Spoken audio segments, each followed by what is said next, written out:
Time to get back to our final moment of our guerrilla coaching night, and this is member legianis 45-man sit and go. And now we are going to concentrate on the early parts that have seen the antes added. So, this is Aarnimetsa from pokermania.com, and we are going to start. Queen jack off. I think it's going to be good enough to open, but when someone opens for 3x, I think queen jack suited would be a call here, but queen jack off is probably going to be better to fold.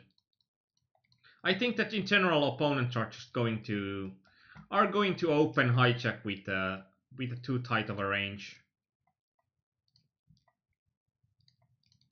2-7 off is going to be a fold.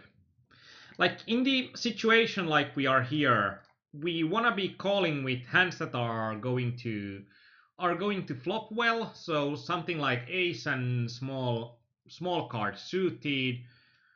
We are going to go for decent suited broadways, and then we are going like every pocket pair we can at least call here as set mining, and we are going to raise with the absolute premiums.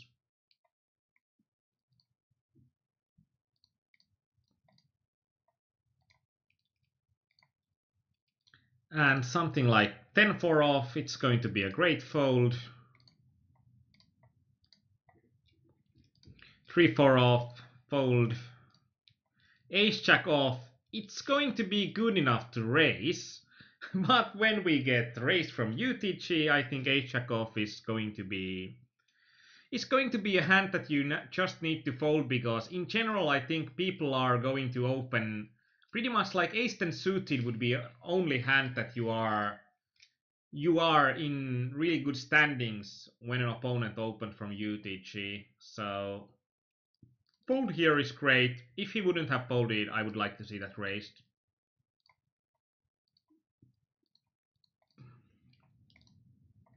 I hope that we are having some interesting spots here. Jack 9 suited. We are in position against slasher. It's connected and suited. In these situations, I just wanna have great pot odds. And when this is likely going to be a three-way pot, if we are calling, I don't think that we are getting good enough pot odds here. It's going to be close. I don't think that if you are just not three betting here, if you are calling or folding, I think both options are pretty close in equity.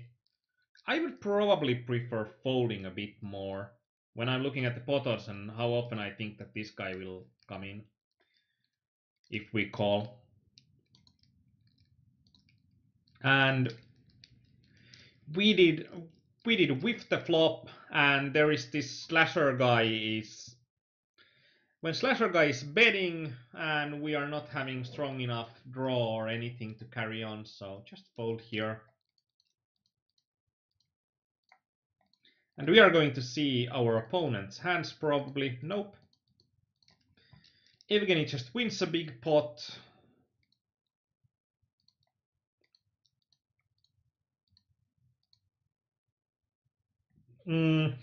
We are seeing a raise from UTG, a 3-bet from middle positions, and I think ace queen suited is going to be too weak of a hand to carry on with. This has been an interesting session thus far, because when we have had good hands, we have had really crappy situations, and when we have had bad hands, then we would have had good situations. A raise here from Slasher that has raised a ton thus far. This is also one of those situations that your hand would be good enough to play otherwise. And I'm thinking in this situation, do we want to 3-bet or do we want to call? Because we don't flop that well with ace 10. Again, if this guy is a nutcase and he opens too much, then we could call here. But in general, I think probably folding is a bit better. We also could think about shoving when there is already 300 chips in the pot. I just think that ace-10 off is not going to play good enough in, like, every option seems to be a bit bad. Like, we are folding a lot of equity when we are folding ace-10 off, but it's, and also if we are getting at least three-way pot, ace-10 off is a hand that doesn't play well in a three-way pot. The pot is a bit too small and the ranges are a bit too tight that we would want to shove. And small 3-betting, our stack size is a bit too small that we don't like to 3-bet and fold. Probably a small 3-bet and fold would be, fold to a 4-bet would be an optimal move here, or fold. I like to fold.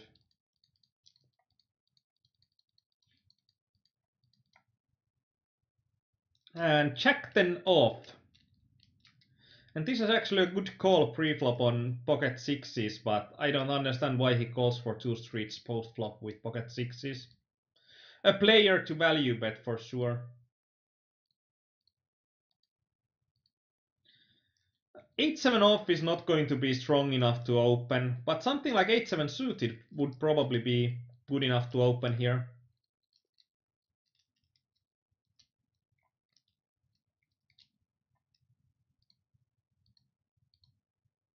Because there are so much already in the pot from the antes, so you don't need to win that pot often. And something like 8-7 suited would play pretty well. And something like, I think Jack, like in this case, something like Jack 10 off, or even Jack 9 off, or Queen 9 off, would be solid enough to open. Something around top 25 to top 30 percentage ish of hands that I would like to open here. We are still, when we are min raising or going for 110 chips here, we don't risk a lot of chips from ourselves, but we can add a lot of chips to our stack size.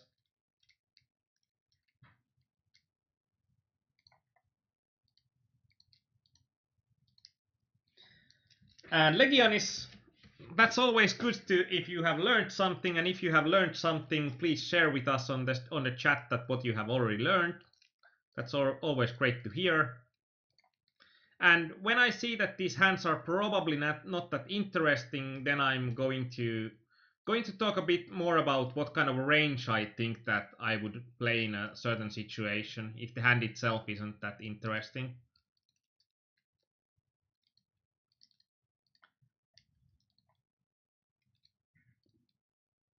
And now we are at the 60 to 120 chip level, which is quite a jump.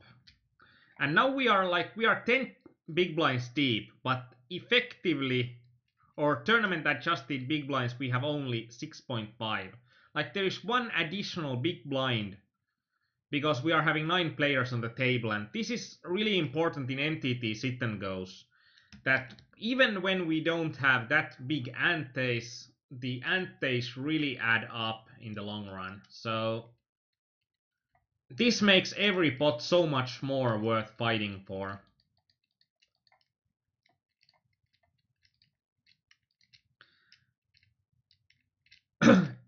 This guy, I think that I recognize his nick, so he's probably a reg, and I think ace-7 suited is a hand that we should call here against one opponent, but when Slasher calls, I think that now we need to fold.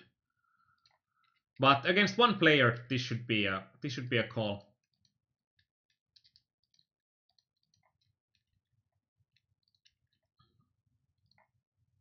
And pocket aces, it's just about how to get most money in. Not much to think about there.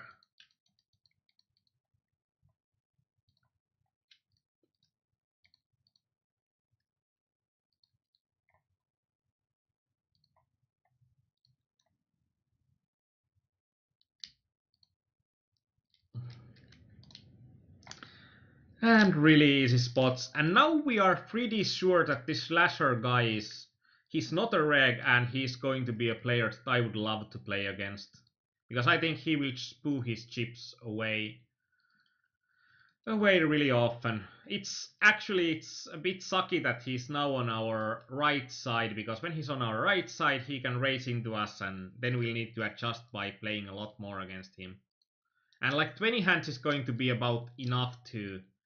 He would have had here like 18 opportunities, and when he has bet for 7 of those, he might have been running really hot on cards, but I think it's more likely that he's just going to be a maniac. Like when it's 20 hands, we don't know for sure, but we are going to have an idea.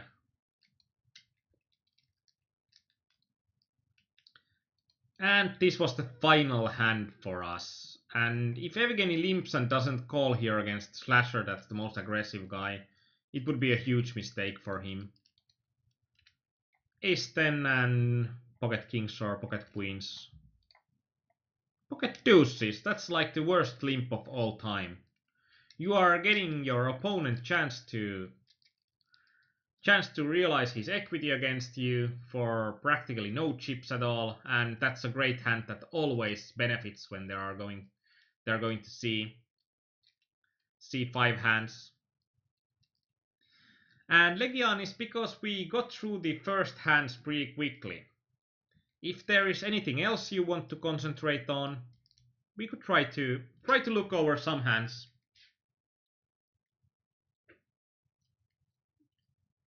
I think there's still I think we can go for something like 15 minutes.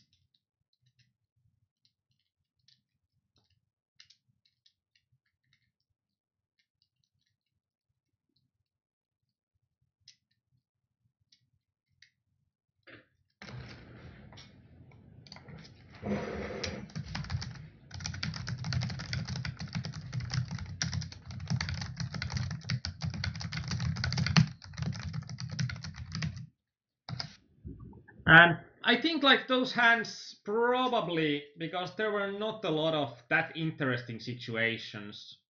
And when you are thinking about this 45 player sit and goes, that was like 20 hands. On average, we are going to play about 50 or 55 hands in a 45 player sit and go. So it's going to be like 40% of those hands are going to be with the new anti-structure. So it's going to be really important to start gaining chips from the start on.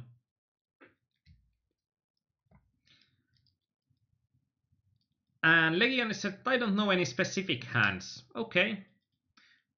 Then let's try something a bit more interesting. Let's go for Hold'em resources, and let's go for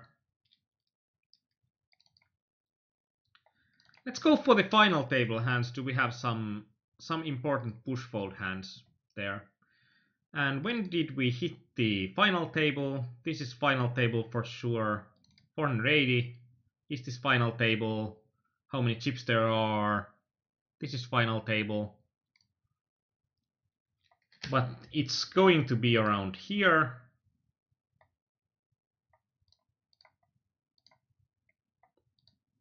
So it's going to be around 600 or 800.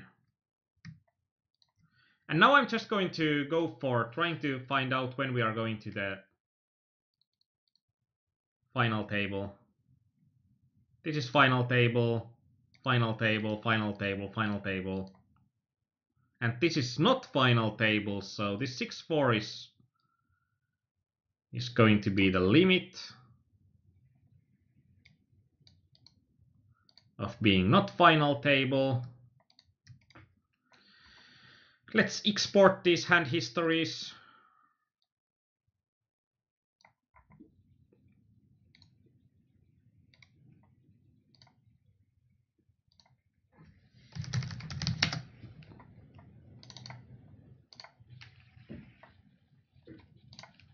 And now on the Hold'em resources calculator, we want to import a ton of hands from hand history files.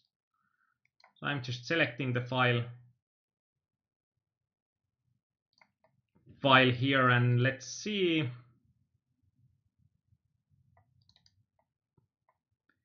from Guerrilla. Hand list export. And I'm clicking on finish. So we are getting all hands from the tournament. Let's have a quick analyze here. This is the 45-man ICM structure. Let's go to see if we are finding some easy ICM mistakes.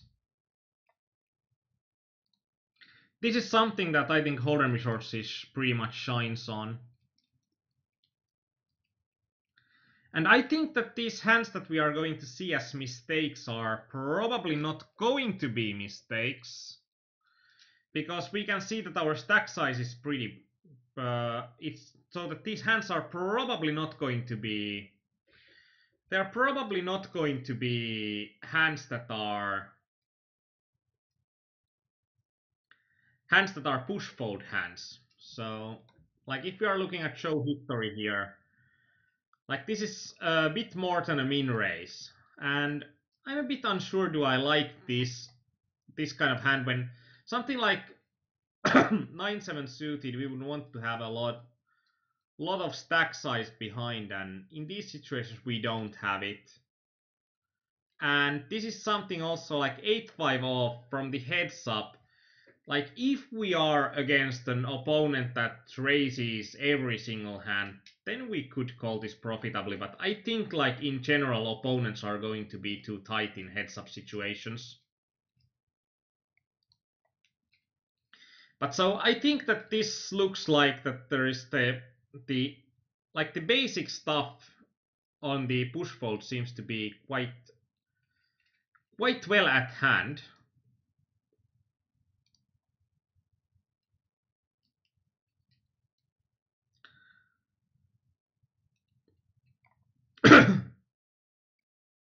I think that in these hands there are probably some hands. It would probably be good that if we would look at that heads up, that how aggressive your opponent really was, because that would probably tell a lot more on these hands that are pretty hard. So let's replay the last hand so that we can see the. And we have seen in here that our opponent is pretty likely playing only about 50% of his hands from the small blind. And then I'm thinking that calling with the weakest part, like something like 8-5 off, calling with those kind of hands are probably going to be too wide. Like if an opponent would be a heads up sit and go opponent that would play every single hand from his button, then calling would be okay. But when it's a general opponent in 45 mans, I think that you can have a habit of defending too much.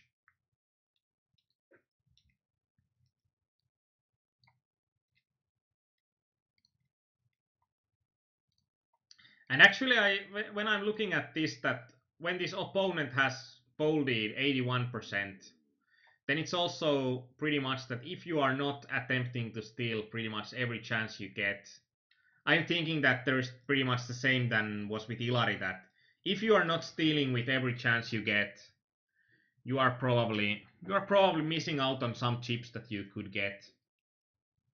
Like I think this opponent plays quite okay amount. He could play a lot more from the small blind. And from the big blind, he's playing way too few hands. And when he's playing way too few hands, the way to abuse it is to play pretty much every hand ourselves in position. So that's a quick pointer. And there are like hands that I think 5-3 off against that kind of a guy is worth a ton more than like 9-7 suited when he raises against us. Because these are going to be hands that are probably like this 5-3 off and 9-3 off are going to be hands that our opponent just folds against. Folds against too often. Let's. Those were some of these interesting hands. Let's go to look at some of these big hands. Let's go like for 10 big hands. And let's go also for 10 big lost hands. This is going to be pretty much a crapshoot of trying to find something interesting when we are having about 10 minutes to go. Good raise, your opponent calls. We are hitting the flop pretty hard, and I think this is a flop that we need to be betting because our opponent can hit so many hands that he would like to either see more cards or that he will not play himself, but he will call forever. And I think that shoving here is a big mistake because I think that with shoving we might get some value out of combo draws like King X hand that hits also the board. But I think that we are just going to get way more value if we are betting with the normal sized sizings. Like we could bet something like 3,000, 3,500 here, and then on the turn we could get it all in, and we would get much more likely to get called. But then our opponent calls, and I'm thinking that it needs to be either a queen or a king X combo draw, or straight already. It's not a combo draw. That's pretty insane. On the flop you are. Let's see view details here. How much did you have on the flop? 73%. So if your opponent can get stupid and call with king, then shoving is okay, but I think in general that there will be better options. Better options to play, and you are going to be much more likely to get your opponent chips if you are betting small than if you are over betting for more than twice the pot. And legianis, we have had our last Guerrilla session 3 months ago, and then we had 10 people sending hand histories. Today has been just, I don't know what today has been. We are not having on nearly as many players online on Pokeramania as we usually do on Sundays. So I guess this was a bad day for Guerrilla coaching, but everyone that tried to have their luck at the raffles had a pretty good day today. Like nothing better than guaranteed win in a raffle. Great hand to shove. Well played.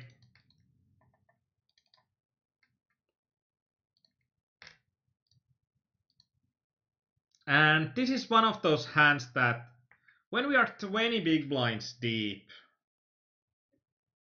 against an opponent that opens 40% of the time. Like if opponent opens 80% of the time, I would like to see this shoved. But I think right now it's probably a bit better to just call.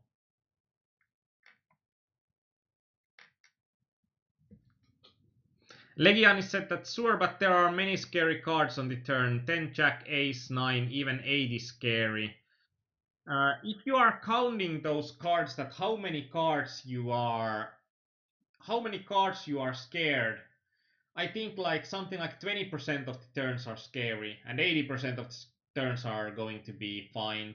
So I'm just thinking that you are quite safe, and when you are quite safe, then just I don't think that you should be afraid of giving your opponent free cards.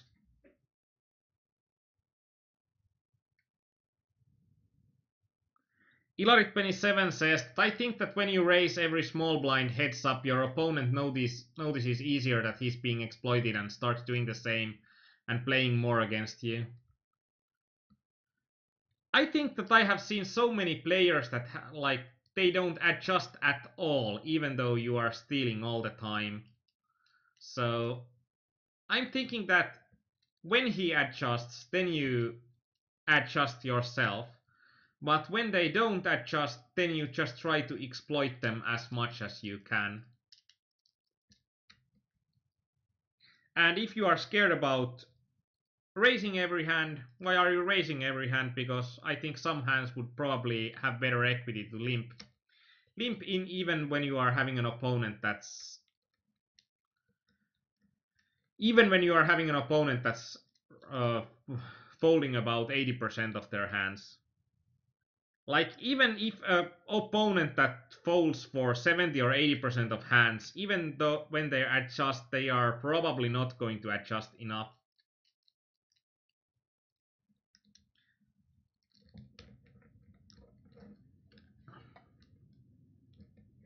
But this is going to be a hand that I think it's probably a bit better. I think you just don't fold this, but you are either shoving or you are calling, and I think calling is a bit better. You called, that's good. And when you are checking here, are you going for check call or what are you going to do here?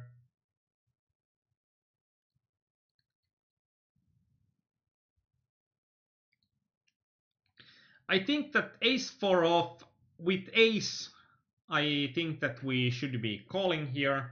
I think we are having pretty good equity against our opponent still, and I think general opponents are going to play more of one bet poker. So if we are against a queen or a five or even a heart flush draw, our opponent probably bets twice. So, and if we are not, then our opponent probably shuts down, and opponent shuts down, then just go for a cheap showdown. And Ilari said that folding 8 deuce off, it's not that big of a loss. And I probably should calculate that out, but like in your case when it was 100 and 200 blinds, or 200 and 400 blinds, I think it's something that if your opponent folds 70 or 80% of the time, you are wasting something like 40 or 60 chips every hand that you don't play. So then it doesn't matter that much if it's 8 deuce off or something else. And even if it's 8 deuce off and when your opponent plays back at you, it's half of the time with a 3 bet and half of the time he just calls. And when he calls half of the time, then it's going to be that you are going to have equity on the flops. So then you are winning even more than you are winning in the auto profit you are making. So that's not that much that we are wasting value of our hand. It's more than I think that we are wasting the value of our situation.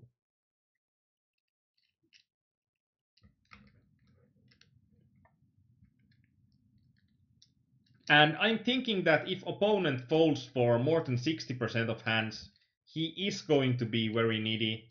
And right now we have had like 70 and 80% of opponents that are folding 70 or 80% of their hands. And I think that's going to be, those are going to qualify for very, very, very needy players in the big blind. And I'd like to say to you that if you are doubting that should you go for exploiting your opponent to the maximum, like count out how many chips on average you are getting if your opponent folds 50% of the time, if he folds 60% of the time, if he folds 70% of the time, if he folds 80% of the time. And I think that you might be surprised because there are plenty of chips to get from your opponents.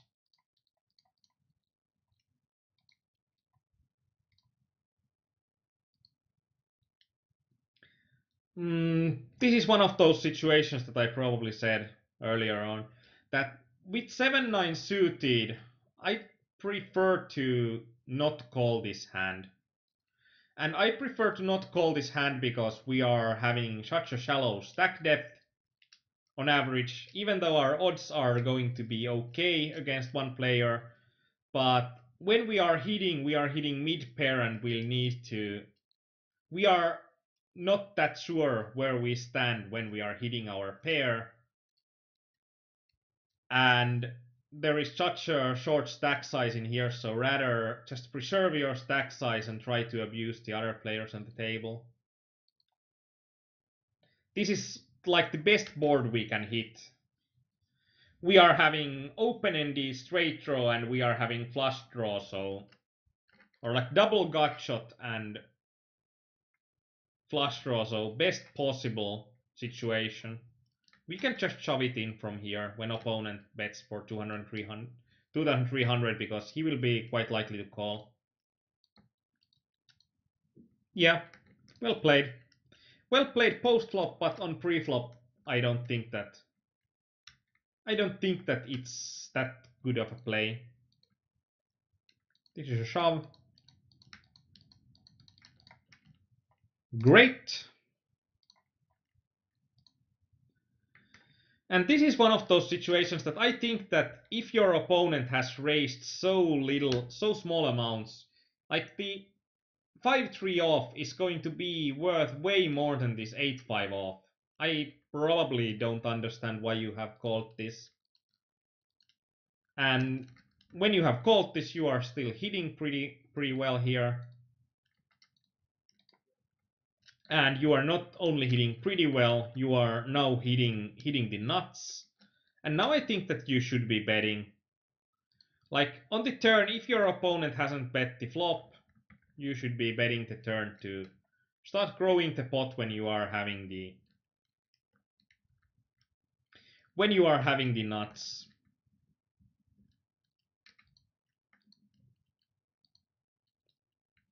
On the river, I still like the bet when you are having the 5. It's not that likely that your opponent has a flush here.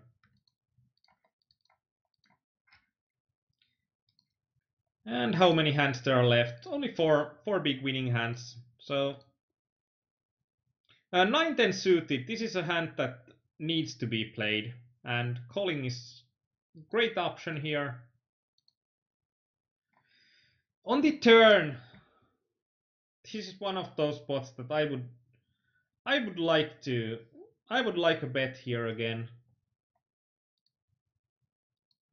especially against 2 checks. And actually, that's the check back on the position. So against 1 check.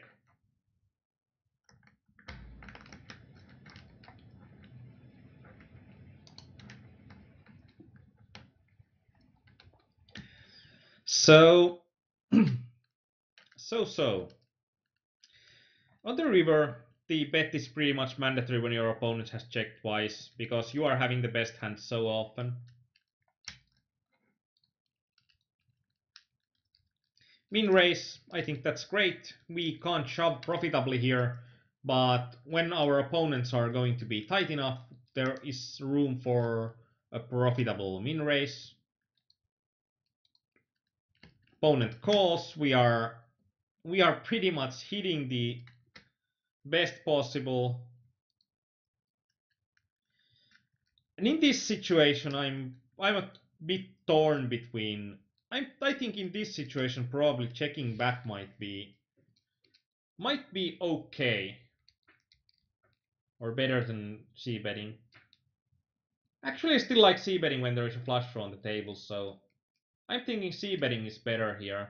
Something like about 3,000 chips. Good sizing. And Danita says that you were in BB. What hand are you referring to? This hand is on the button.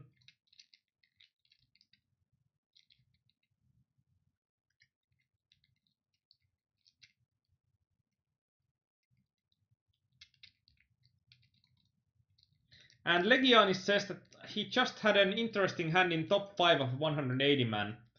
Post it to the hand analysis section.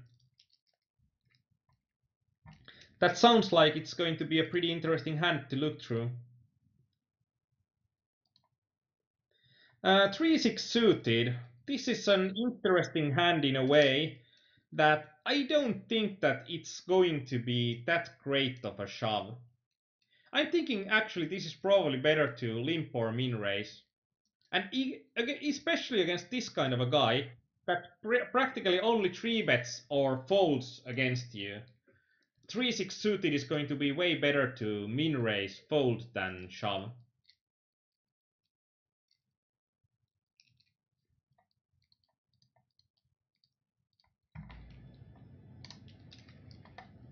And this is going to be pretty much the last hand for Legianis' guerrilla coaching. And this is a shove with 5-4 off. I don't like it that much because your opponent doesn't need to be... Like, if we are looking at this hand on the Hold'em Resources calculator, and just look at it as a shove, like, when we are looking at his range versus hand equities, your hands, and we are looking at 5-4 off, like, how much does your opponent need to call here? Okay, it's still going to be 40% of the time. Actually, that could be a good push. That actually would be a good push. Like, really interesting in this spot that 5-4 off is going to be unprofitable push according to Nash, but it requires only 4% less calls than Nash for it to be good. So I think this is actually, this 5-4 off shove is good. And I think also one opportunity in here would be against this type of a player, we could still go for an exploitative min raise fold, or we could go for a limp here. Limp and then pretty much bet any flop. But I think that if there are no questions out of anyone, I could take a few minutes of questions, if there are still.